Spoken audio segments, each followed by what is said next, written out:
scary.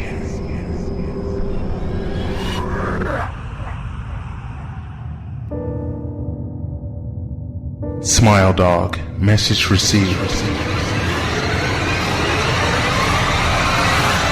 Two kids were playing outside around the house. Their mother came out and smiled at the two of them playing in the front yard. She called out to the two of them to come inside. The two children ran inside trying to race one another. Once inside, they sat at the dining room table and smiled as their mother came to the table holding gifts. Now Ron, Yeah? you are old enough for a cell phone, so I got you the one you wanted. Really? Mom, did I get one? Ron was too? Hold on, dear. surprised, then tore open his present with excitement as she gave the other present to her daughter. Awesome!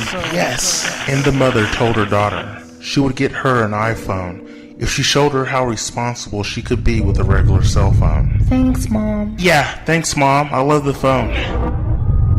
Sarah took the cell phone and smiled at her mother, trying not to frown, feeling a little disappointed that her brother got a better phone. All afternoon they spent on their phones. Sarah became curious on how to call people. She called her brother's phone. Ron got very excited, thinking it was someone else who called him. But as soon as he answered, Sarah said hello. Hello. They both laughed. 3 days passed, and they'd been taking good care of their phones. Sarah wasn't too happy about her cell phone because it couldn't do a lot of things Ron's phone could do. Sarah got angry and was about to throw her phone until it vibrated in her hand. She received a text message with a photo tagged to it. She opened it, then read it. It read, "Smile dog is real, spread the word." Sarah looked at the picture in the message. It was of a husky with a creepy looking face, its mouth stretched into a huge smile, revealing large, oversized human teeth. Ron looked at Sarah as she stared back at him with a surprised look. Ron shook his head as he showed Sarah it wasn't him who sent her the text. Ron stared at the photo on the phone, feeling disturbed by it. All of a sudden, Sarah's phone rang. She answered it nervously. Hello? The only response she got was heavy breathing from the other end, like a dog panting. She hung up. She looked at Ron, scared to death. They didn't answer me. It was just heavy breathing. She says as she starts to feel frightened. A few minutes passed, and Sarah sat watching television. Then again the phone rang unexpectedly. Sarah jumped up and answered it. Hello? The caller breathed even heavier with a growl. Sarah put the phone down where the caller couldn't hear her and told her brother that she was scared. Ron got angry, then snatched the phone out of Sarah's hand and hung it up. Ron remained holding the phone in his hand. The phone rang again. Ron answered it with anger in his voice. "Hey, listen here, punk. You better stop calling my sister. Leave her alone." He hung up. He was so mad his hands shook. Did he answer you? Sarah said in a low, shaky voice. Who knows? I bet the little punk." The phone rings again as Ron's words were cut short. He answered it. "What did I just say?" A dog began growling aggressively at him, and as the dog growled, a voice almost unheard came through the phone.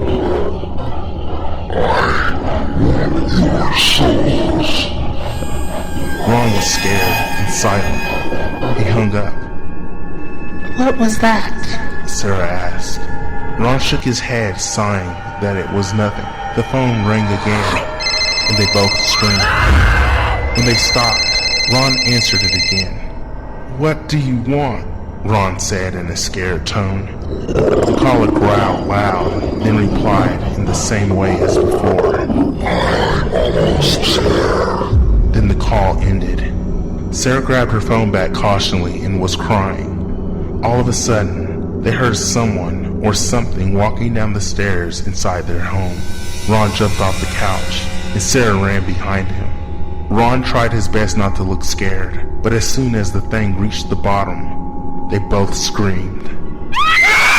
There, at the bottom of the stairs, stood a red and black dog with a huge smile. Blood dripped off its fur, and its claws dug into the floorboards with each step. Its smile stretched upward in an awkward way, Drool dripped out the corners of its mouth. Its tail wagged back and forth, throwing blood onto the walls. The smell of something burning was in the air. The smiling dog is massive. It was as big as a lion. It looked like a husky in a way, but it was so hideous and freakishly deformed. Who knew what it really was? The dog turned to them and stared directly at both of them. Ron ran over to his wooden baseball bat in a corner near the laundry room. He held it up high, ready to strike. The dog tilted its head at Ron, waiting for him to strike. It then made a weird sound as it stood growling. It was a wheezing sound, like a laugh or a chuckle. Ron yelled as he ran towards the dog. The beast charged Ron with its mouth opening up. Ron was tackled to the floor. The dog started clawing open his stomach, then biting into his throat. It shook its head, snapping Ron's neck and ripping out his jugular. Sarah screamed and was trying to run out the front door, but the dog jumped off Ron's dead body and smiled widely as it made its way over to Sarah. Sarah held her phone in her hand. She threw it at the dog. The dog caught it in its mouth and bit down, crushing it with its many sharp teeth. Sarah screamed. The dog's face scrunched up with anger, but the big smile still remained. It then backed away, then vanished into thin air. The smell of smoke was left behind. Sarah's mother walked in from outside. She then saw her son's dead body lying in the living room. She screamed and asked Sarah what happened. The only thing Sarah said was, "It was the dog. Smile dog." The police came to investigate and saw no sign of a break-in. They found scratch marks on the floor and animalistic bite marks on Ron's throat. The pattern of the bite marks were impossible to identify with any animal known to man. Many years passed, and Sarah was now in school. She was in the 6th grade and told everyone what happened years back to her brother. One night, when she came home from school, she plopped down on her bed and tried to sleep. She was woken by a figure jumping on her bed. The bed bounced with each step of the creature. Sarah opened her eyes and saw the smiling dog sitting right next to her on her bed. Its back was to her face as it stared at the bedroom door. Then in a quick move, its head turned to face her with that big, hideous smile. Before she could scream, the smiling dog ripped out her throat. She held her bleeding wound and kicked her legs. She was gasping for air, and the dog just sat there watching her with that same wicked smile.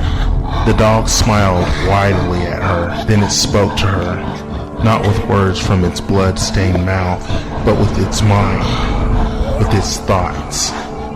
"I've been watching you talk about me. You spread the word.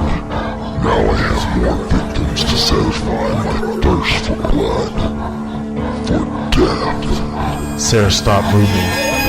Her eyes looked up, and her mouth fell open. Sarah lied there motionless on her bed. The smile dog sniffed her face, then leaped off the bed and vanished into the darkness of the shadows. The police and news reporters came, and the story was big. A little girl violently killed by a wild animal in a suburban neighborhood. That was the story. Although her mother told police her daughter told her about strange phone calls and scratching sounds on her bedroom door through the years after her brother's death, nothing seemed to place what really happened. The mother even found claw marks on Sarah's legs that couldn't be explained. Sarah had been seeing a shrink for routine appointments over the years. Her mother could never understand what she was going through.